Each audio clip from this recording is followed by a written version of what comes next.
కోట్లు ఖర్చు పెడితే గాని కనిపెట్టలేనంత కంచెని కట్టుకున్న మీ మేధస్సుని ఈ మార్గానికి ఎందుకు ఎంచుకున్నారు? ఓ పోయిన సినిమాకి ప్రసాద్ ఐమాక్స్ కి పిల్లల్ని తీసుకెళ్తే పాప్కార్న్ కి పెప్సిల్కి 10,000 అవుతుందని భయపడి యూ బొమ్మలోనే ఆ బొమ్మను మీరు మీ పిల్లలకు చూపించారు. ఆ రోజు మీరు పడిన ఆనందాన్ని అందరి అరుగు దగ్గరికి అందించాలని ఈ మార్గాన్ని ఎంచుకున్నారు. You have my data. ఒకప్పుడు సింగిల్ థియేటర్ గల్లీకి ఒకటి ఉండేవి.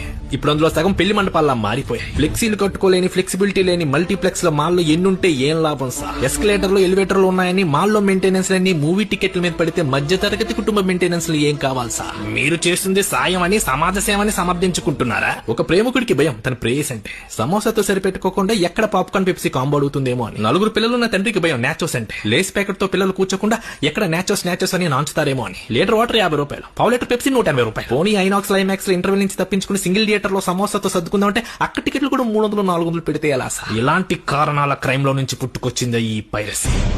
ఎవడెవడు ఏ బొమ్మలో యూ బొమ్మలో చూసారో ఒకసారి గుర్తు తెచ్చుకోండి. సర్వర్లో మాయం చేసే మేము మీ డేటాని మా వశం చేసుకోగలమని గుర్తు పెట్టుకోండి. మమ్మల్ని లోపలేస్తే మా దగ్గరున్న మీ డేటాని బయటేసి సరికొత్త బొమ్మని యూ బొమ్మలో పెట్టి ఊబిలోకి లాగేస్తానే విషయాన్ని అర్థం చేసుకోండి. నేను చేసింది నేరమే కావచ్చు, ఆ నేరానికి మీరు కూడా నేడని మర్చిపోకండి.